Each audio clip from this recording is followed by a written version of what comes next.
And a very good day to you. I'm John Weeks, and the program is called A Light in the Dark. And it's good to be back on the Faith FM network. And I've got Peter Watts as well with me.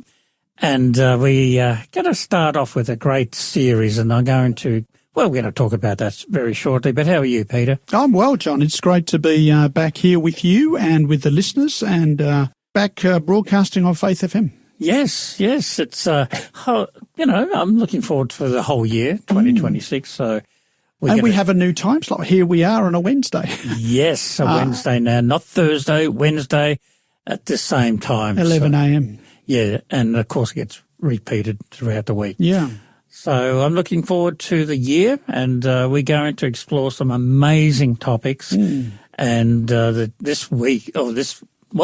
this week, a series of 6 episodes, and the series is called Is God Real? Is God for real? God for real, and we're going to explore a lot. Yeah. So our first topic, so this series really came about as part of my experience, and I know, John, you have a similar experience in terms of we both were atheists in our past lives. Am I right in saying that? I was an atheist. I wasn't an atheist, but I was into New Age, of the whole scene. So I was looking for all sorts of different things. So we have a good mix here. We do indeed, but I wasn't dealing with anything to do with Christianity. I was looking at all sorts of other ideas and narratives and beliefs and, different religions. But so you came from a different I would just I guess I was a materialist growing up. Went to state school in England. Came from a sort of secular home where we didn't discuss God, we didn't talk about God, we didn't have a Bible in the house or pray or anything like that. Yeah. But sort of Christianity is in the background of the culture, right? You grew up in England, you've got the Church of England, and you've got that in the background of the culture. But it was almost like all of the people that I knew and all the circle that I mixed with, Christianity was like, that was yesterday, and I was a materialist in as much as, I believed that there was energy and matter, and I believed in science. And I went to taught evolution at school, and we'll be talking about that later in the series as well. But, was an atheist. I knew as an atheist when I was 12, certainly by 14. That's quite young. It is quite young, really, isn't it? Yeah. But I remember having conversations with other people. I had one friend who went to church. His parents took him to the Anglican church. And I think at that time I was 14, he was 12. And I remember talking to him and saying, how can you believe in God? Don't you know about this, that, and the other? And so that's my background. And I had an encounter with God, which we'll talk about another time, around the age of 25, and then started exploring some of these questions. So hence the title, Is God for Real? For real. Yeah. And so today, in our first topic, we're going to talk about, does God exist? Does God exist? Now, John, when we talk about that topic, then, people will sometimes say, well, prove to me that God exists. Yep. Or someone else might say, well, prove to me God doesn't exist. Yes. Both of those concepts are hard to prove. But what we are going to do is we're going to look at some evidence. We're going to look at lines of evidence in regards to this subject of does God exist. And I think that standing as I do now, so I'm a theist today, John. I believe in God, but I didn't believe in God until I was 25. So I think where I would stand now is to think about the fact that, we know from the James Webb Space Telescope just how vast the universe is. Actually, that's not true. It's we know how fast it could be because we can only see as far as we can see. That's it. But every time we develop a more powerful telescope, it seems to get bigger. And so the universe is vast. And I think that I, as an individual person, standing on planet Earth as a speck of dust on this speck of dust in the Milky Way, that's part of this enormous universe, for me to be able to say there's no God anywhere in the universe would be a little bit of a big claim, because I don't know what's out there in the rest of the universe. In fact, it's almost like an arrogant statement in a way. Well, it could be seen that way. And so anyway, let's get into this topic. Back in the 1960s, Time magazine had a cover which was black cover, big red letters, "Is God Dead?" I've got a copy of that. You've got a copy of that. I only have a picture of a copy of that. Yeah. But in that article, it was exploring, it wasn't so much that God had been alive and suddenly died, is God dead? But it was really asking about whether the idea of God was dead in Western culture. Obviously, evolution, the teaching of evolution, humanism, the idea that, we're the top of the tree as far as it goes here on Earth, that we would consider ourselves the superior beings on Earth. Yes. And so I think that the question of is God dead was posed on that Time magazine. There's two other questions, does God exist and does it matter? What difference does it make whether God exists or not? And we want to explore that a little bit today. So let's talk about some terms. We've talked already about atheist and theist. So atheist means without God. So the A means without. Sometimes through the pandemic, people would be without symptoms. They'd be asymptomatic. Oh, yes. Yeah, that's a good way of looking at it. And so A, with the A, putting the A there means without. So atheist is without theism, without God. Yep. Agnostic is without knowledge. Some people are agnostic. They don't know. They don't know if there's a God or not. And I think that's a fairly reasonable, honest sort of approach. Yep. I just don't have enough information, or, I haven't really thought about it enough, or, It's almost like, maybe or maybe not. But I also think too, John, and then of course there's theist. So atheist, agnostic, theist. A theist is one who believes in God. But I also think that if God is eternal and immortal, and we know that we are finite, whether you believe in God or don't believe in God, we're finite beings. We live for so long and then we don't live. That's the whole aging, getting old and dying process that we don't like to think about much, but it happens. Yep. Every day it happens. Yes. And the idea is if God is eternal and immortal and we're finite, if it were possible for us to get that eternal, immortal, how different that would make our future, prosperity prospects. So I think it does matter. The question I think matters, is God for real and does God exist? I think these questions really matter. We've got another minute before we go to a break. Okay, cool. So I'm sure that all of us as children, if we have children, maybe we've been asked this question by them.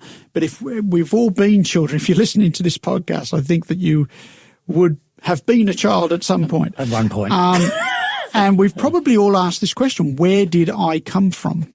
Now, I've just told you, John, that I, grew up in the UK, and if I was to tell you that I had parents in the UK, that would not be surprising. In fact, it'd be very surprising if I told you I grew up in the UK, but I had no parents. Well, maybe I was home, an orphan. But if I said, no, I had no biological parents, that would be very strange. Because my very existence requires that I came into being somehow. And so obviously I had parents and they had parents who had parents who had parents. But how far back, John? How far back will we have to go without a human parent? I know. And we're going to explore that a little bit when we come back after the music break. In fact, we will. We're going to feature a track by the band called Brooks Crossing, and the track is called When Jesus Passed By. You're listening to A Light in the Dark on Faith FM with John Weeks and Peter Watts.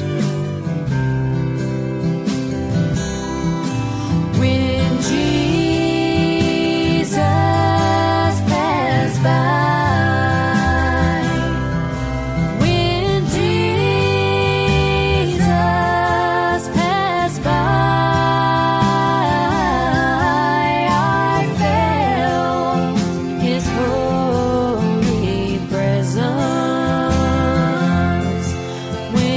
Jesus.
Yes, you were listening to A Light in the Dark on Faith FM. Well, I'm John Weeks and I've Peter Watts in front of me. And the series we're dealing with for the next 6 weeks, in fact, it's called Is God for Real? And today we're focusing on an aspect of it all, which is, does God exist? Start at the very beginning, I Why reckon, John. not? Why not? And so we talked about the question that children often ask, where did I come from? Yep. And we talked about parents and parents and parents. And what we recognise, I guess, from observational science is that life produces life. Mm-hmm. In other words, we don't see life emerging from non-living matter. We just don't see that. Yeah. Life requires life. That's what we observe. And yet we're told that that life did originally come from non-life. And yet that's not what we observe, but we observe that life comes from life. So the origins, what we're going to talk about, John, is probably lines of evidence. We're going to talk about 3 things today. We're going to talk about origins, not oranges. I'm looking at your orange bag over there. Oh, that's distracting, isn't it? Origins, and design. Yep. And we're going to talk a little bit about morality, and we're going to talk a little bit about meaning. What does it all mean? And so life begets life. We've also learned that like begets like. That is to say that when cats mate and produce other cats, they produce cats. Dogs produce dogs, mice produce mice, birds produce birds, and so forth. So what we see is life produces life, and like produces like, and that kind of the observational evidence of everyday life kind of runs against what we're taught at school, which is that life emerged from non-life, and that one kind of creature gradually turned into another kind of creature until we arrived at us. Yes. And we're actually going to explore a lot more about that. That's called the theory of evolution, of course, which most of us, if not all of us, would have learned at school. And still learning a lot. Yeah, and I thoroughly believed in that. I thoroughly believed in it. And there are, in program 3, I think it is, John, we're going to talk about did we really evolve? And in program 3, we'll explore that a little bit more. I'm going to talk about what I don't believe about evolution, but what I do believe about evolution in that program. So don't miss that one. That's in a couple of weeks' time. But I don't know if any of our listeners, John, have ever heard of the Goldilocks zone. Have you ever heard of the Goldilocks zone? No. Okay, let me explain. So the Goldilocks zone is, if you look at our planet, did the planet arise by chance or was it designed? And so the planet exists in our part of the solar system. So you've got the sun, and then you've got planets that, in the solar orbit system around it. Yep. Mercury, Venus, Earth, Mars, and then the outer planets. And so our Earth just happens to be in a place in the solar system that is ideal for supporting life. So, for instance, if you look at some of the characteristics of our Earth, we have 70% of the Earth is water, covered in water. So we have lots of liquid water. Yep. We have a nitrogen-oxygen atmosphere. We have a 24-hour rotational period. The Earth spins on its axis once every 24 hours. Yep. And that means that we have an even cooling. You know, if you think about a chicken on a spit or something, you have an even, warming and cooling so that it gets warmed all the way around and not just one side or the other. It's quite amazing. We also have a magnetic polarity. We do. We have a magnetic field, which helps protect us, by the way, from huge amounts of radiation coming from the sun, which also allows life to take place on Earth. And, of course, we have an abundance of life on Earth. We've sent out probes and vessels to other planets in the solar system to see what's there. And we've only ever found life here. We haven't found life anywhere else, and we'll talk a little bit about that. But this Goldilocks zone, it's like, well, is that by design or is that by chance, And what I like to do is think about the moon, John. If you think about the moon, if from an evolutionary point of view, the Earth and the moon are about the same age, They're made of about the same stuff, scientists tell us, and that they are in the same Goldilocks zone. In other words, the moon rotates around, orbits the Earth Yep. about once every 29 days. And however, we've sent men to the moon. We've, been there 6 times as human beings in the late 60s, early 70s. And there's no life on the moon. There's no liquid water on the moon. There's no atmosphere on the moon. And why, if it also is in the Goldilocks zone and life emerged in abundance here, why did nothing emerge on the moon? If it's all by natural processes, if it's all by chance, it's in the same zone, why did life not emerge there also? And I would say, well, perhaps the moon is designed for a different purpose. And I'll give you a reason why that is the case. When you look at Psalms 104, verse 19, the moon marks off the seasons and the sun knows when to go down. Yeah, right. So even in chapter 1 of Genesis, we're told that these are for signs and seasons and so forth. And we talk about, there's a TV show every morning called Sunrise, and that, we measure our days, by the sunrise and the sunset and so forth. We do. I think, why is there no life on the moon? I think it's because it was made for a different purpose. There is I had the experience of the privilege of going to the United States a few years ago. I do like going to the States. I've got some good friends there.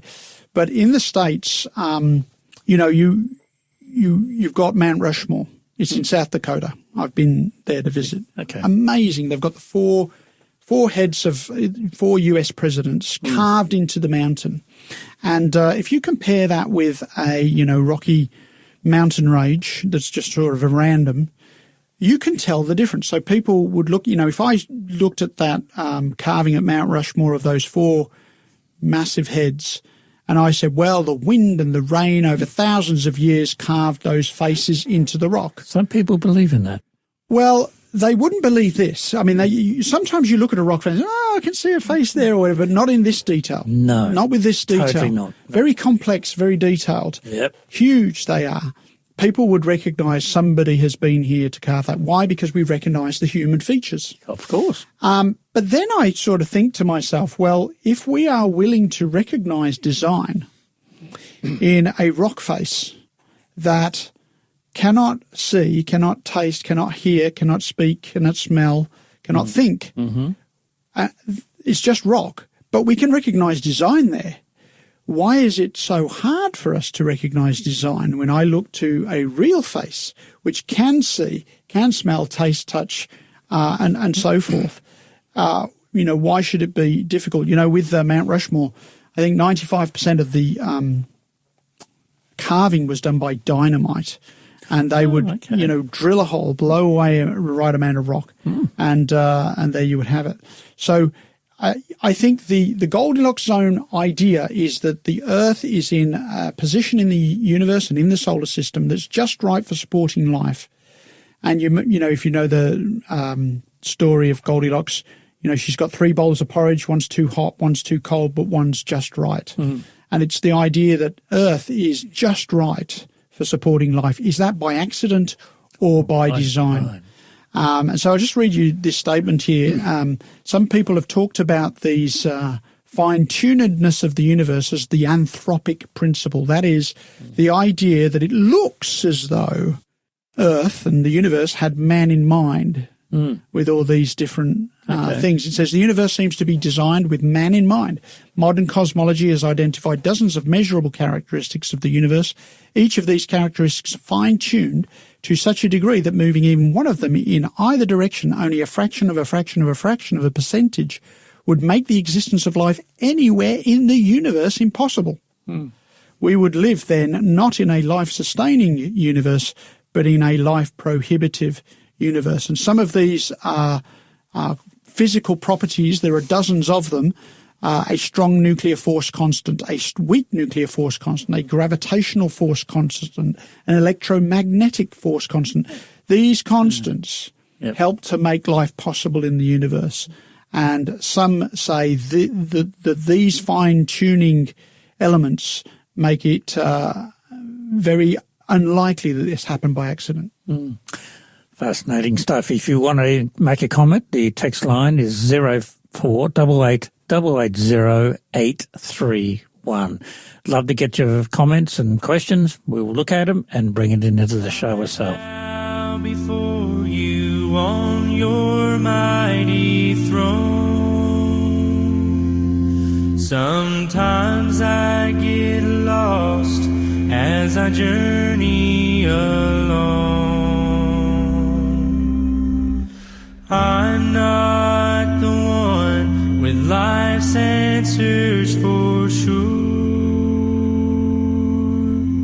but you know the way that will ever endure. Help me endure whatever I face, through unmatched power and heaven's pure grace. You know I'm weak, but in you I am strong. So this prayer I send through Christ to your throne.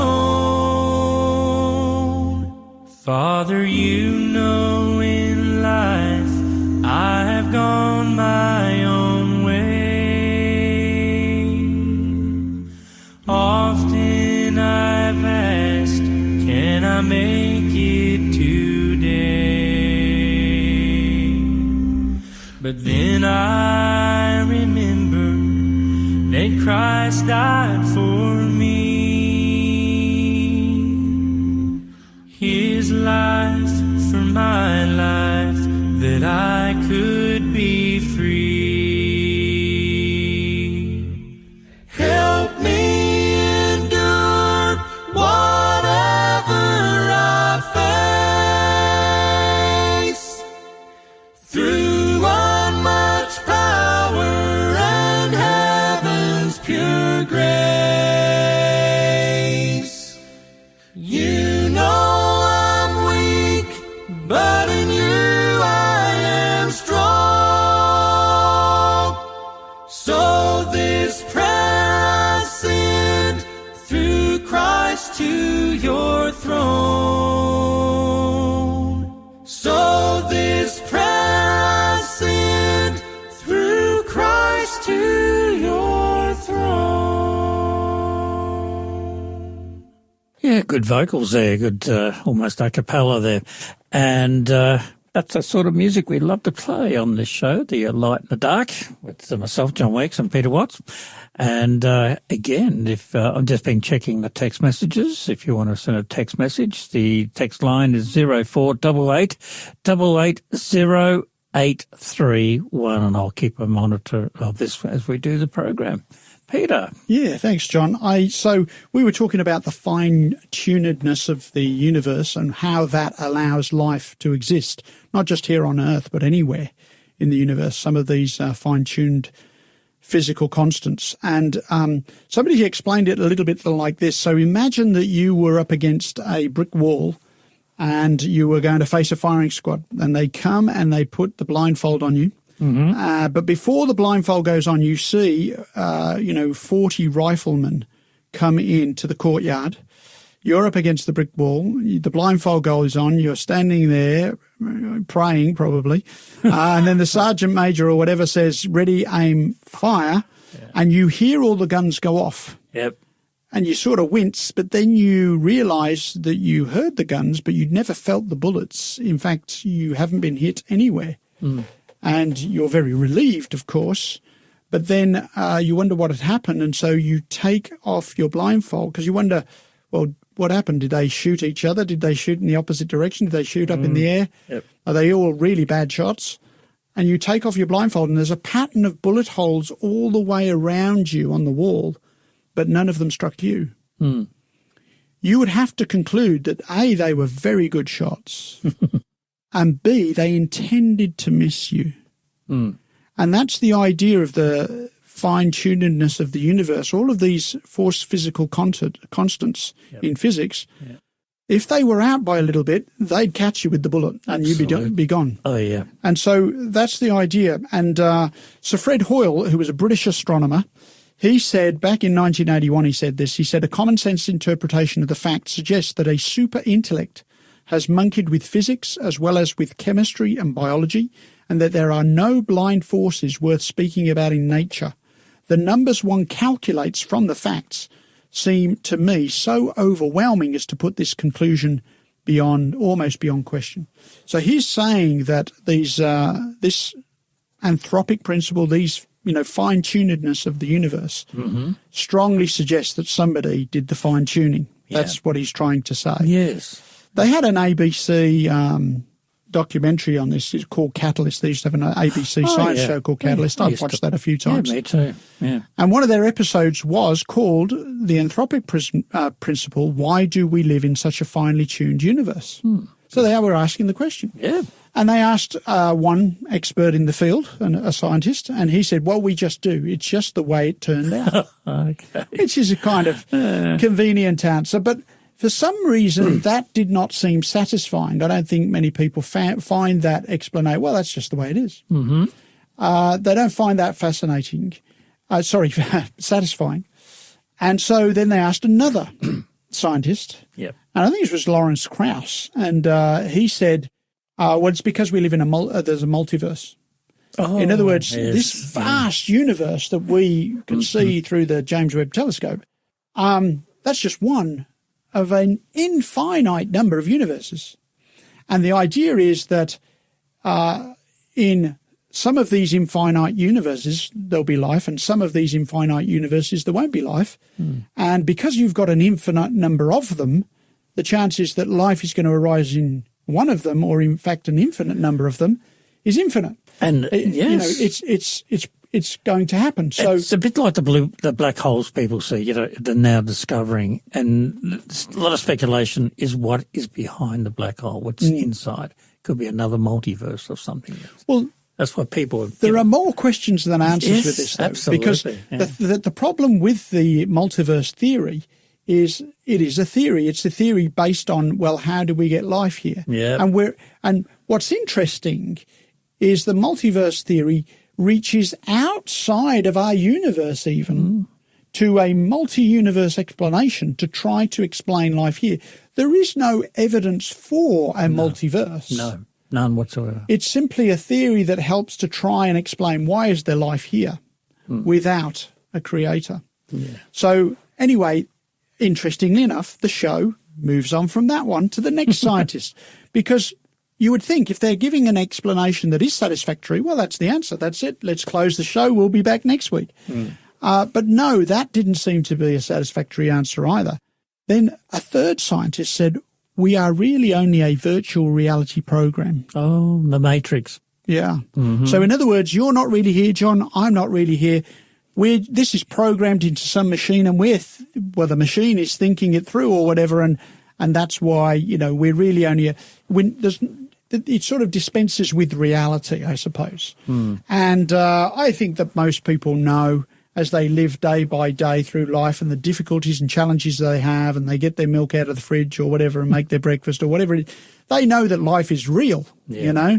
It's not some manufactured thing that is just a concept. And so they moved on to the next scientist, and the fourth scientist said, our descendants in the distant future travelled back in time and tinkered with the laws of physics at the Big Bang. Time travel. Time travel. Now, this is mind-boggling, John, because this is, again, reaching out to some explanation that is outside of this reality. It's like you're hoping that something in the future is going to be the answer, because you've got to get to the future to jump in the time machine, to go back in time, to tinker. So how do you get there in the first place? How do you get to the end of time to go back to the beginning of time in your time machine the first time around? It does your head in here. It's very, very interesting. But I thought, do you know, what saddened me, I suppose, John, about the Catalyst program is nobody proposed, and there's one other explanation that they didn't deal with, and that is perhaps it looks designed because it's designed. Perhaps it looks finely tuned because it was finely tuned, which would seem to be a logical possibility, right? Yep.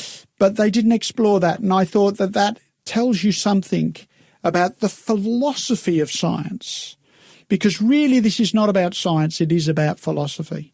And we'll talk more about that when we come to evolution in the third episode of this series, because we're going to dive deep into the evolutionary thing. Yep. I noticed this article in the Daily Mail newspaper from the UK in 2009.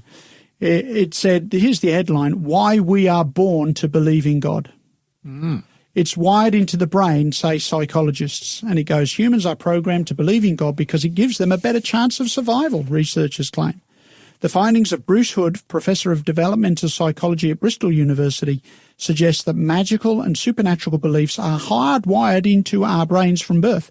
But by whom are they hardwired? That's the question. Do you know what I'm saying? Yeah, I do. It's like if you go back to, I mean, we used to have a little dog, and I have had pets of dogs and cats and mice and fish. Is it hardwired into their brain, John? Yep. I wonder. It doesn't seem that they practice any acts of worship or, it's just humans. And so the fact is, if it's hardwired into our brains, well, who did the hardwiring? That would be the question. And, I think that we have to explore that. Oh, yeah. There was an award-winning scientist, theoretical physicist and mathematician, Freeman Dyson. He said, "The more I examine the universe and the details of its architecture, the more evidence I find that the universe, in some sense, must have known we were coming." Wow. There you go. That's a big statement. Yeah. And it's like, how can the universe know we come? When we say somebody knows something, that's the kind of attribute of a person. Mm-hmm. Oh. And so I think about that, and then I want to read a verse here. This is in the Old Testament of the Bible. It's in the book of Isaiah 45, verse 18. It says, "For thus says the Lord God that created the heavens, God himself that formed the earth and made it. He has established it. He created it not in vain. He formed it to be inhabited. I am the Lord and there is none else." This verse tells us that God formed the world to be inhabited. He knew we were coming because he was going to create. So this very much to me matches a little that other statement by Freeman Dyson. He's a very intelligent man. I've got a lot of his writing in books at home of him. Now, you're listening to A Light in the Dark, in case you just tuned in, and we've got a book offer that I'm going to explain what it is after the next music break. But don't forget our text line, 0488 880 831.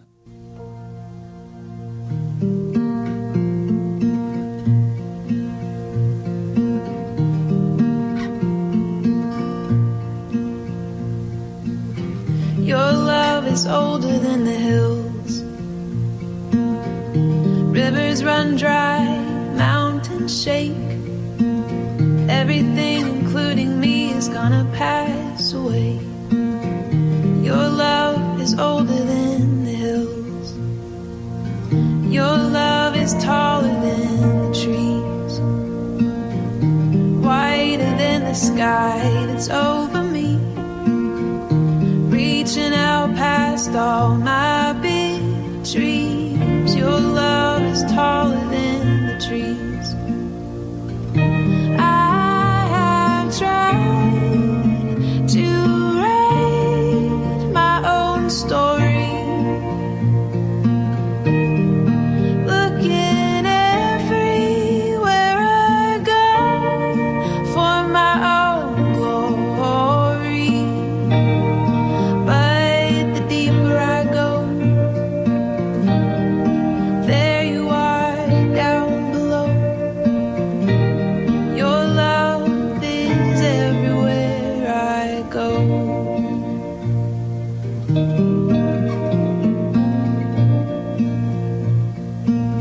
Your love is brighter than the sun,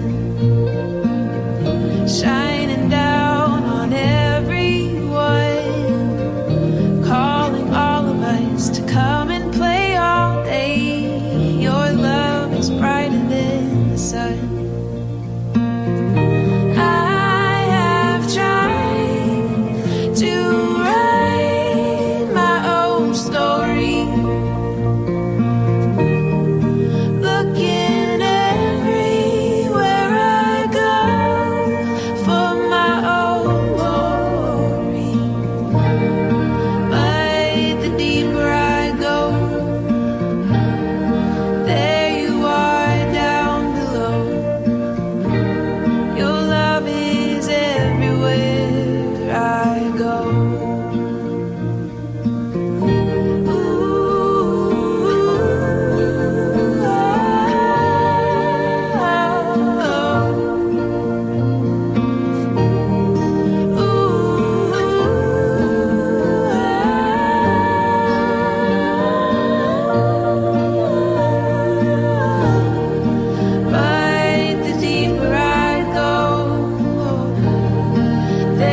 Yeah, there was a track by Becca Jordan and a track called Everywhere I Go. You're listening to A Light in the Dark on Faith FM. We've got a free offer, book offer, no obligation.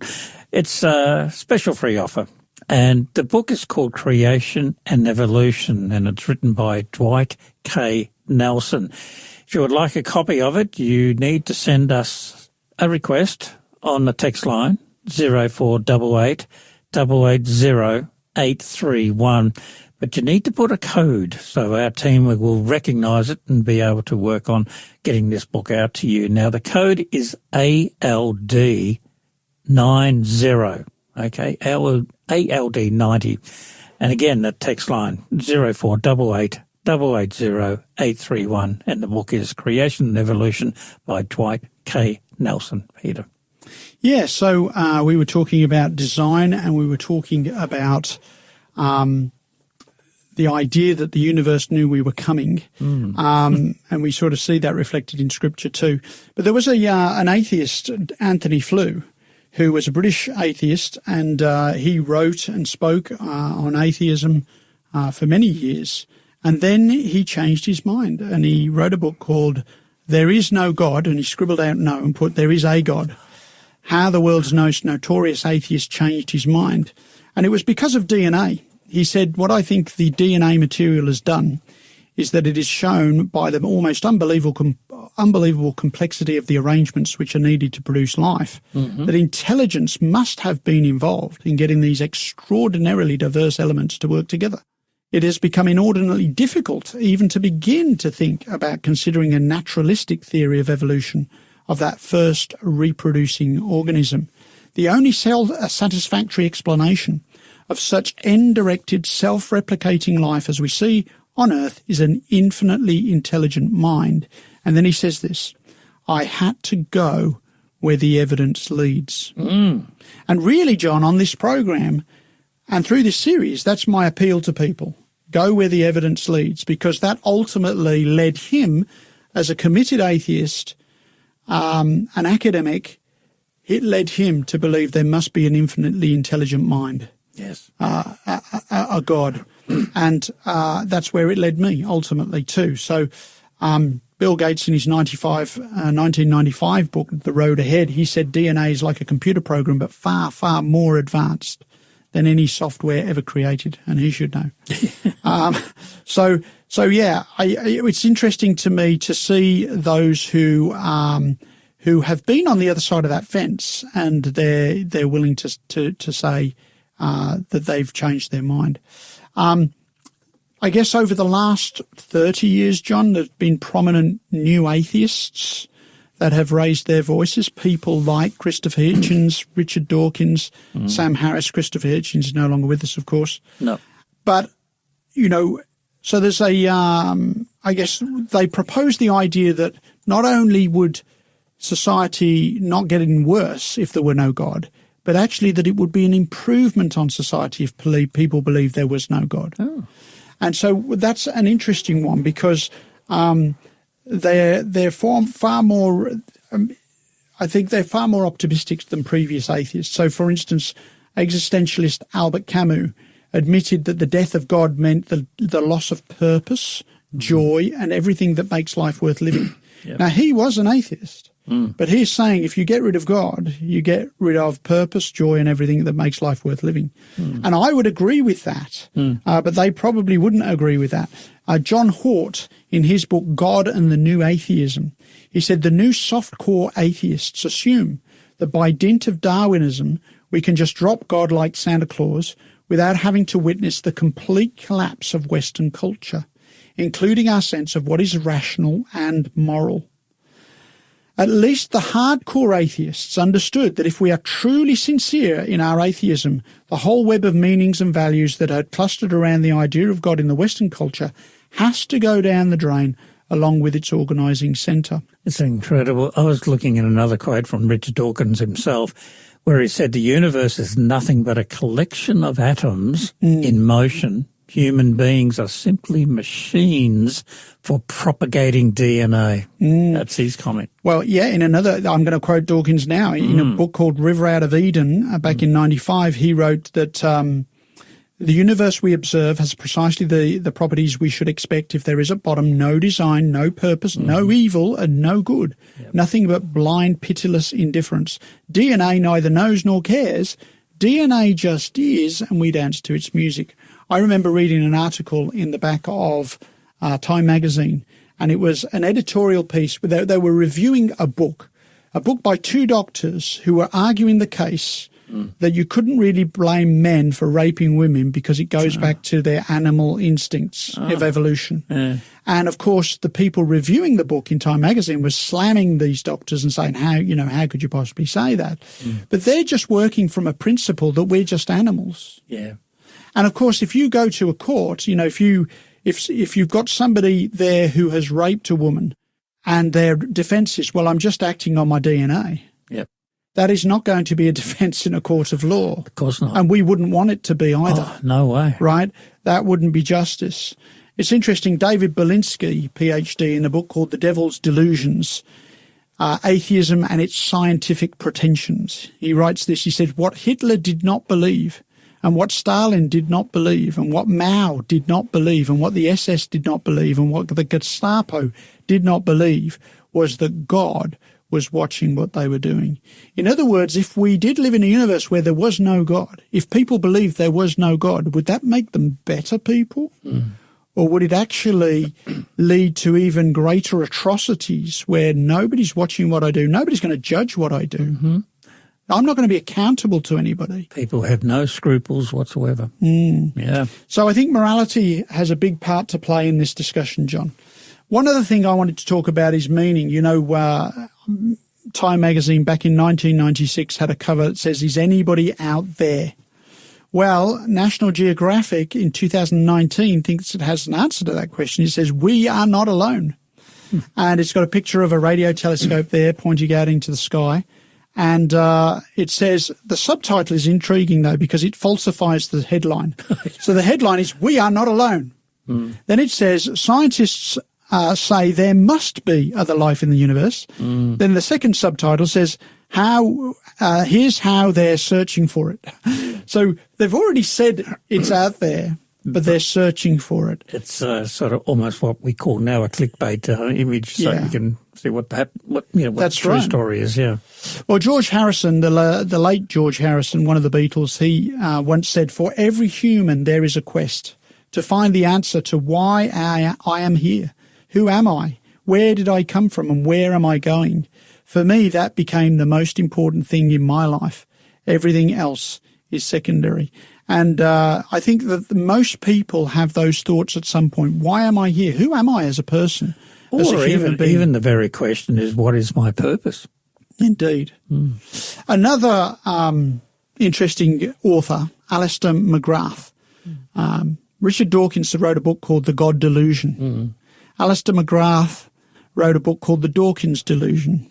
I love it. And both of these fellows were professors at Oxford, so you imagine it would be interesting staff meetings.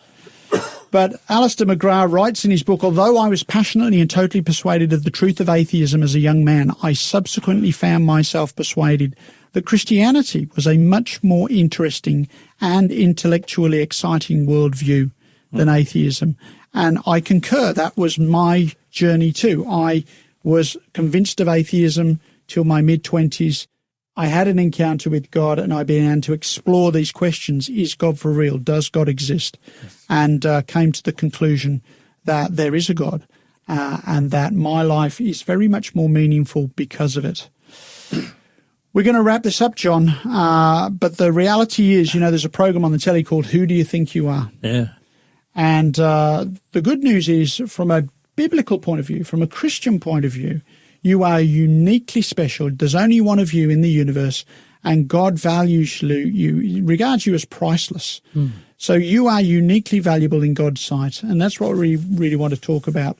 And we're going to explore this more as the series continues. Looking forward to it indeed. Thank you for the text messages for the book. Thank you and one of our team will get back to you, if I think they already have, and just to get those books organised to be sent to you. You've been listening to A Light in the Dark on Faith FM. I'm John Weeks, and you heard Peter Watts there, and we're going to continue with the series, Is God for Real? We'll be back next week. Thank you for listening, and God bless. God bless.